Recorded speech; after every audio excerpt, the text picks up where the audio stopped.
नमस्कार, आप देख रहे हैं हमारा डिजिटल प्लेटफॉर्म और मैं हूं आपकी अपनी गरिमा। और आज की ये जो रिपोर्ट है वो शुरू हो रही है उस मुद्दे से जो इस वक्त फिर से देश की सियासत, अदालत और पर्यावरण विशेषज्ञों के बीच चर्चा का केंद्र बन चुका है। जी हाँ, हम बात कर रहे हैं अरावली पर्वतमाला की। देश की सबसे पुरानी पहाड़ी श्रृंखलाओं में से एक अरावली, जो दिल्ली एनसीआर के लिए फेफड़ों जैसी। लेकिन आज वही अरावली अवैध माइनिंग, स्टोन क्रशर और रियल एस्टेट के दबाव में धीरे धीरे खत्म होती जा रही है। दोस्तों, द लीफेंट की 2018 की रिपोर्ट साफ के बाद कहती है कि अरावली के 128 पहाड़ों में से 31 पहाड़ पूरी तरह गायब हो चुके हैं। इसकी वजह हम आपको बताएं तो ये इसकी वजह है इलीगल माइनिंग। जी हाँ, इलीगल माइनिंग की वजह से 31 पहाड़ जो है वो खत्म हो गए। आपको हम एनडीटीवी की एक रिपोर्ट बताया जिसमें 2020 से 2025 के बीच अरावली इलाके में बताया जा रहा है कि 3199 इलीगल माइनिंग के केस दर्ज हुए हैं और सिर्फ राजस्थान में ही 27,629 मामलों में करीब 245 करोड़ रुपए का जुर्माना लगाया गया। लेकिन यहाँ सवाल ये खड़ा होता है दोस्तों कि जुर्माना लगाने से क्या पहाड़ वापस आ जाएंगे? इसी बीच 2025 में सुप्रीम कोर्ट ने अरावली को लेकर के एक बड़ा फैसला दे दिया, जिसके बाद खूब बवाल हुआ। इंडियन एक्सप्रेस की रिपोर्ट के अनुसार कोर्ट ने अरावली की परिभाषा बदलते हुए कहा कि 100 मीटर ऊंचाइयों के आधार पर नई सीमा तय कर। पर्यावरण एक्सपर्ट का कहना है कि इस बदलाव से कई इलाके माइनिंग और कंस्ट्रक्शन के लिए खुल सकते हैं। यही वजह है कि अरावली आज सिर्फ पर्यावरण नहीं बल्कि पॉलिसी और पॉलिटिक्स का भी बड़ा मुद्दा बन चुका है।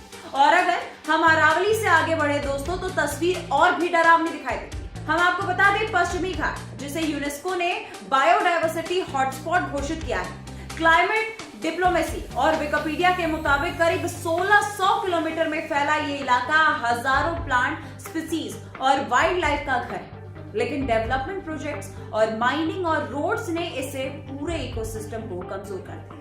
2011 की गाडगिल रिपोर्ट ने पश्चिमी घाट को 64% हिस्से को सेंसिटिव जोन घोषित करने की सिफारिश की थी, लेकिन 2012 में कस्तूरिरंगन कमेटी ने इसे घटा करके 37% कर दिया। आखिरकार 2012 में सुप्रीम कोर्ट को दखल देना ही पड़ गया दोस्तों, और पीआईबी के अनुसार पश्चिमी घाट में हर तरह की माइनिंग पूरी तरह रोक दी गई। कर्नाटक का कुदेरमुख इसका बड़ा उदाहरण है, जहां 2005 में एनवायरमेंटल डैमेज के चलते आयरन ओर माइनिंग बंद करनी पड़ी। लेकिन इसके बावजूद भी इलीगल एक्टिविटीज जो है वो पूरी तरह नहीं रुकी, जिसका नतीजा जो है वो अब हमें साफ दिख रहा है। इसका नतीजा हम आपको कुछ गिना भी देते हैं, जिसमें सॉइल इरोजन, जंगलों का नुकसान होना, पानी के नेचुरल सोर्सेज का खत्म होना, सब कुछ आता है। शहरों की तरफ भी आते हैं दोस्तों, तो शहरों की तरफ की जो तस्वीर है वो और गंभीर है। जी हाँ, दिल्ली आज दुनिया की सबसे पॉल्यूटेड कैपिटल में गिनी जाती है। नेचर जनरल के मुताबिक दिल्ली का एनुअल पीएम 2.5 लेवल 121 माइक्रो पर क्यूबिक मीटर, जो WHO के सेफ लिमिट से करीब 24 गुना ज्यादा है। एक्सपर्ट की माने तो एयर पॉल्यूशन हर साल दिल्ली में करीब 10,000 प्रीमैच्योर डेथ की वजह बन रहा है, जिसमें vehicles, coal based power, construction dust और पराली बर्निंग, ये सब कुछ मिलकर के हवा को जहरीला बना रहे हैं। हालांकि दोस्तों, सरकार ने nation clean air program, BS6 emission norms और कई पॉलिसीज लागू की, लेकिन ग्राउंड लेवल पर पॉल्यूशन कंट्रोल अभी बड़ी चुनौती बना हुआ है। इतिहास का सबसे बड़ा एनवायरमेंटल वार्निंग आपको पता है कब हुआ था? ये हुआ था भोपाल गैस त्रासदी के दौरान। दरअसल आपको हम बता दें कि पीएमसी की रिपोर्ट के मुताबिक 3 और 4 दिसंबर 1984 को यूनियन कार्बाइड फैक्ट्री से करीब 40 टन मेथिल एसोनेट गैस लीक हुई। तुरंत करीब 3,800 लोगों की मौतें हो गई और हजारों आज तक बीमारियों से जूझ रहे हैं। यह हादसा आज भी इंडस्ट्रियल सेफ्टी और एनवायरमेंटल लॉ की याद दिला देता है। जी, सरकारी स्तर पर forest conversation act, environmental protection act, wild life protection act जैसे कानून बने हुए हैं। सुप्रीम कोर्ट और एनजीटी ने कई मामलों में सख्त रुख अपना लिया है, चाहे वो MC मेहता केस हो या फिर अरावली और पश्चिम घाटी से जुड़ा हुआ।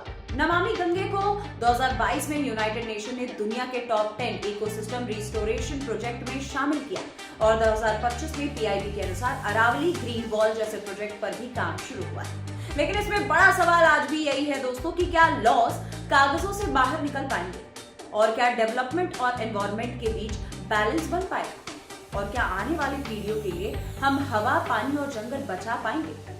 और ये जो हमारे तीनों सवाल है वो बेहद जरूरी है और इस बारे में आप क्या सोचते हैं आप कमेंट करके जरूर बताइएगा। अरावली से लेकर यमुना तक ये सिर्फ रिपोर्ट नहीं थी दोस्तों, ये वार्निंग थी। अभी भी समय है, प्रकृति को बचा लीजिए, अन्यथा कुछ भी नहीं बचेगा।